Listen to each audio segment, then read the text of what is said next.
बिस्मिल्लाहिर्रहमानिर्रहीम। अस्सलाम वालेकुम। Welcome to superior group of colleges DG Khan campus. आज हमने चैप्टर नंबर 4 लिक्विड और सॉलिड जो हमारे चैप्टर का टाइटल है उसका 16 लेक्चर जो है हमने कंटिन्यू करना है। जो टॉपिक आज हमने समझना है और जिसके बारे में हमने डिस्कस करना है वो है जी कोवलेंट सॉलिड्स।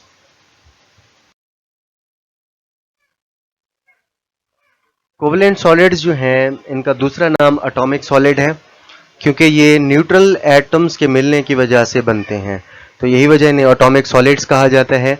अब ये जो आपके कोवलेंट सॉलिड्स हैं ये सेम एटम से भी बन सकते हैं और डिफरेंट एलिमेंट के एटम से भी बन सकते हैं, लेकिन इनमें जो बॉन्ड पाया जाएगा वो कोवलेंट बॉन्ड ही होगा और यही वजह है कि इस अट्रैक्टिव फोर्स की बेस पर इन्हें कोवलेंट सॉलिड्स का नाम दिया जाता है। कोवलेंट सॉलिड जो है अगर आप इनको क्लासीफाई करें तो ये दो तरह की होती हैं।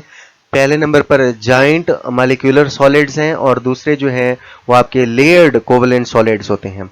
जाइंट मॉलिक्यूल्स के अंदर कोवलेंट बॉन्ड्स जो हैं वो इस तरह से एग्जिस्ट करते हैं कि एटम्स जो हैं वो बड़े मॉलिक्यूल या जाइंट मॉलिक्यूल बना देते हैं। मिसाल के तौर पर आपके पास डायमंड है, सिलिकॉन कार्बाइड है और एल्यूमिनियम नाइट्राइड है। तो जाइंट मॉलिक्यूल में डायमंड के केस को हमने इसी टॉपिक के अंदर डिटेल से भी डिस्कस करना है। फिर दूसरे नंबर पर है कि आपके जब एटम्स कोवलेंट बॉन्ड के जरिए जुड़ेंगे और ये सेपरेट लेयर्स बनाएंगे, अलग-अलग तहें बनाएंगे, तो उससे भी आपके कोवलेंट सॉलिड्स जो है वो वजूद में आते हैं। और लेयर्ड सॉलिड में आपकी एग्जांपल है ग्रेफाइट, कैडमियम आयोडाइड और बोरॉन नाइट्राइड।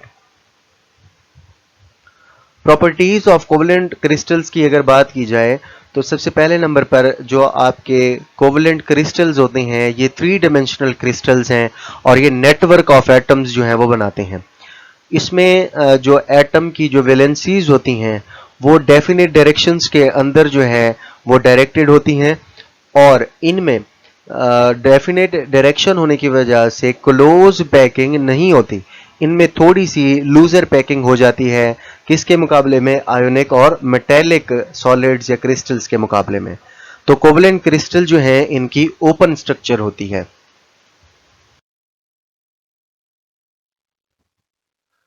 अच्छा, जो आपके कोवलेंट क्रिस्टल्स हैं ये बहुत हार्ड होते हैं, बहुत ही सख्त होते हैं और इनको तोड़ने के लिए आपको काफ़ी हद तक या काफ़ी ज़्यादा अमाउंट ऑफ एनर्जी जो है वो रिक्वायर होती है।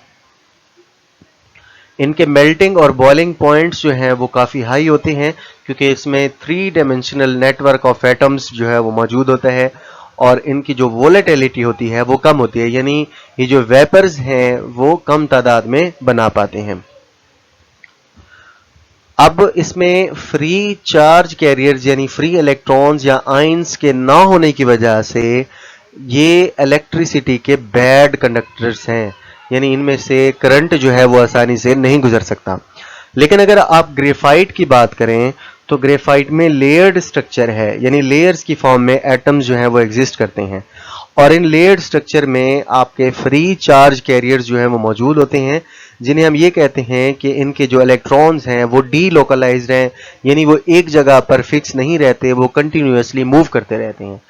तो ग्रेफाइट के अंदर लेयर्ड स्ट्रक्चर में कुछ ऐसी पॉसिबिलिटी बन जाती है उसकी बॉन्डिंग अरेंजमेंट की वजह से कि भी उसमें चार्ज कैरियर जो हैं यानी जो इलेक्ट्रॉन्स हैं वो डीलोकलाइज्ड हो जाते हैं, यानी वो मूव करते हैं और इस वजह से ग्रेफाइट में जो है वो करंट गुजर जाता है। किस सूरत में? जब उसकी लेयर्स जो हैं वो एक दूसरे के पैरेलल होती हैं। लेकिन अगर ये ग्रेफाइट के लेयर्स एक दूसरे पर परपेंडिकुलर आ जाएं तो उस वक्त इसमें से फिर करंट नहीं गुजरता क्योंकि उस वक्त इसमें चार्ज कैरियर्स अवेलेबल नहीं होते, यानी फ्री इलेक्ट्रॉन्स नहीं होते। ज्यादातर जो कोवलेंट आपके क्रिस्टलाइन सॉलिड्स हैं ये पोलर सॉल्वेंट मसलन पानी के अंदर इनसॉल्युबल होते हैं, यानी पानी के अंदर हल पजीर नहीं होते, जबकि ये नॉन पोलर सॉल्वेंट जैसे कि बेंजीन हो गया, कार्बन टेट्राक्लोराइड है, कार्बन डाइसल्फाइड है, ये इनके अंदर रेडिली सॉल्युबल हो जाते हैं। वजह उसकी ये है कि इसमें लाइक डिजॉल्व लाइक प्रिंसिपल होता है क्योंकि ये खुद नॉन पोलर होते हैं और यही वजह है कि ये नॉन पोलर सॉल्वेंट्स के अंदर ही डिजॉल्व होंगे। कोवलेंट क्रिस्टल जो है जिनमें जायंट मॉलिक्यूल जैसे कि डायमंड जो है या सिलिकॉन कार्बाइड, इनमें जाइंट स्ट्रक्चर पाई जाती है। तो ये तमाम किस्म के सॉल्वेंट्स चाहे वो पोलर हो या नॉन पोलर सॉल्वेंट्स हो उनमें डिसॉल्व नहीं होते। वजह क्योंकि इनका जो बड़ा साइज है, इनके बिग साइज होने की वजह से, पार्टिकल्स के बड़े साइज होने की वजह से ये सॉल्वेंट के मॉलिक्यूल्स के साथ इंटरेक्शन किसी किस्म का डेवलप ही नहीं करते और यही वजह है कि ये पोलर या नॉन पोलर किसी भी सॉल्वेंट में डिसॉल्व भी नहीं होते। केमिकल रिएक्शंस की अगर बात की जाए तो ये केमिकल रिएक्शंस इनके काफ़ी हद तक स्लो होते हैं। क्यों? क्योंकि इनमें बॉन्ड ब्रेकेज और न्यू बॉन्ड फॉर्मेशन जो है वो इन्वॉल्व होती है, जिसमें काफ़ी हद तक टाइम लग जाता है और यही वजह है कि इनके रिएक्शंस स्लो होते हैं। आगे जी हमने डायमंड के स्ट्रक्चर को जो है वो कंटिन्यू करना है, जो कि एक आपका जाइंट मॉलिक्यूल कंसीडर होता है और ये कोवलेंट सॉलिड की एग्जाम्पल है। डायमंड जो है ये कार्बन की एक एलोट्रोपिक फॉर्म है, यानी एलोट्रोप किसी भी एलिमेंट का एक से ज्यादा शक्लों में पाया जाना एलोट्रोपिक कहलाता है।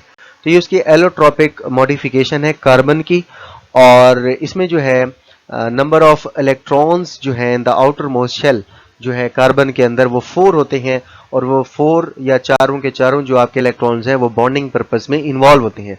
यानी हम ये कह सकते हैं यहाँ पर कार्बन की टेट्रावेलेंसी जो है वो फुल्ली सेटिस्फाई हो रही होती है।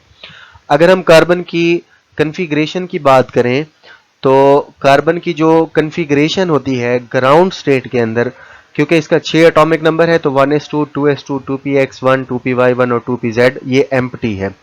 ग्राउंड स्टेट में इसके 2 इलेक्ट्रॉन्स अनपेयर्ड हैं, तो इसका मतलब ग्राउंड स्टेट में ये 2 बॉन्ड बना सकता है।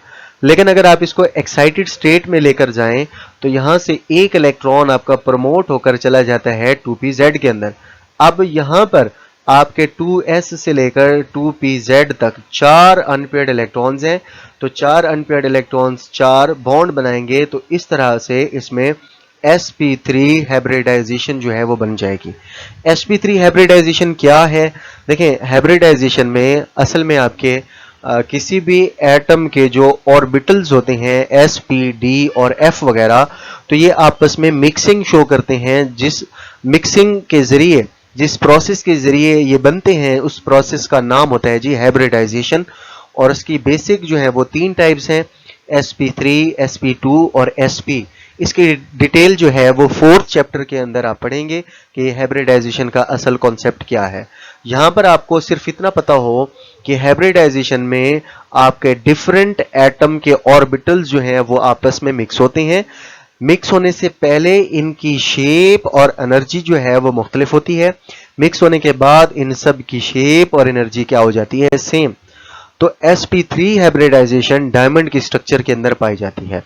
जैसे यहां पर आप देखें कि सेंटर के अंदर आपका एक कार्बन का एटम मौजूद है, इसके वैलेंस शेल में 4 इलेक्ट्रॉन्स हैं, तो ये अपने चारों इलेक्ट्रॉन्स को इधर इधर इधर और इधर 4 और एटम्स के साथ बॉन्ड बनाने के लिए यूज करेगा।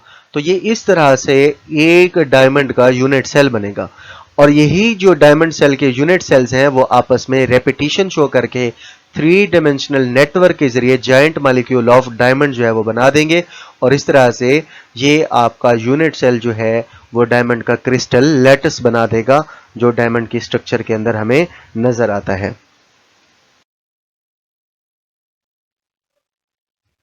यूनिट सेल ऑफ डायमंड जो है ये large number of unit cells की रेपिटेशन से, यानी उनके बार बार मिलने से बनता है, और इसमें जो हाइब्रिडाइजेशन होगी वो sp3 होगी, क्योंकि इसमें एक s और 3 p ऑर्बिटल जो है वो इन्वॉल्व होते हैं, और 4 जो है ये ऑर्बिटल्स बनते हैं एक एटम से या एक मॉलिक्यूल से। तो इनकी ओवरलैपिंग होगी, यानी ये मिक्सिंग शो करेंगे, और इस तरह से 3 डायमेंशनल नेटवर्क जो है वो इस पूरे के पूरे क्रिस्टल के अंदर एग्जिस्ट करेगा।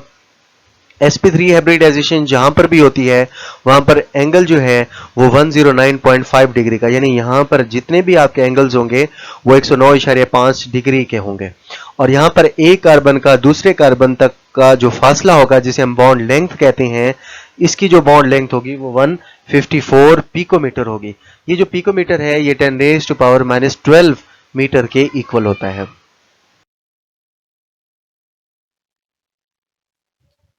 अच्छा, इसके जो पूरे लेटस को आप देखें तो इसमें जो कंटिन्यूटी होती है कार्बन के साथ, वो सिंगल कोवेलेंट बॉन्ड है। अब ये जो सिंगल कोवेलेंट बॉन्ड है वो कार्बन की टेट्रावेलेंसी यानी उसके 4 बॉन्ड्स को सेटिस्फाई करता है, जो कि 3 डायमेंशनली कार्बन कार्बन एटम्स के मिलने से एक जाइंट मॉलिक्यूल बना देता है, जिसे हम मैक्रो मॉलिक्यूल या लार्ज मॉलिक्यूल या जाइंट मॉलिक्यूल कहते हैं। ये बड़ा मॉलिक्यूल होता है और इसमें जो आपके डायमंड की स्ट्रक्चर बनती है, या अगर आप उसके क्रिस्टल सिस्टम को डिफाइन करना चाहें तो वो फेस सेंटर्ड क्यूबिक होगा। यानी जैसे ये देखें आप, ये क्यूब की फॉर्म में है और जो क्रिस्टल के पार्टिकल्स होंगे वो इन फेसेस की तरफ जो है वो डिफ्लेक्टेड होते हैं, या इन्हीं की तरफ जो है वो मुड़े हुए होते हैं। तो ये फेस सेंटर्ड क्यूबिक डायमंड की स्ट्रक्चर है। जबकि ग्रेफाइट के अंदर ये आपकी पैरेलल लेयर्स बनती हैं। ये आपका लेयर्ड कोवेलेंट सॉलिड है, जबकि ये आपका जाइंट कोवेलेंट सॉलिड है डायमंड। इस टॉपिक से रिलेटेड जो एमसीक्यूज पूछे जाते हैं वो ये है कि जी बॉन्ड एंगल जो है वो डायमंड के अंदर कितना होता है, ये हमने डिटेल से पढ़ लिया। डायमंड जो है वो बैड कंडक्टर ऑफ इलेक्ट्रिसिटी होता है, तो इसकी भी वजह आपके सामने है। और उसके बाद तीसरा है कि क्रिस्टल ऑफ डायमंड जो है ये कौन सी कैटेगरी से बिलोंग करते हैं, ये भी आपको पता होना चाहिए। और तीसरे नंबर पर है डायमंड में हाइब्रिडाइजेशन कौन सी पाई जाती है, ये भी बेटा हमने डिटेल से डिस्कस कर लिया है। शॉर्ट क्वेश्चन इस टॉपिक से रिलेटेड जो पूछे जाते हैं वो ये है कि डायमंड जो है वो हार्ड है और इलेक्ट्रिकल इंसुलेटर है, यानी इसमें से करंट क्यों पास नहीं होता, इसकी वजह बताएं।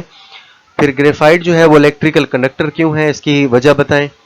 कोवेलेंट सॉलिड्स की कुछ प्रॉपर्टीज लिखें, और कोवेलेंट सॉलिड जो हैं वो पोलर सॉल्वेंट में इनसॉल्युबल क्यों होते हैं, इसकी भी आपने वजह बतानी है।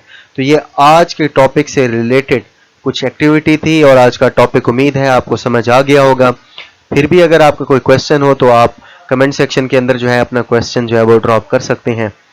अपना बहुत सारा ख्याल रखिएगा बेटा। अल्लाह हाफिज।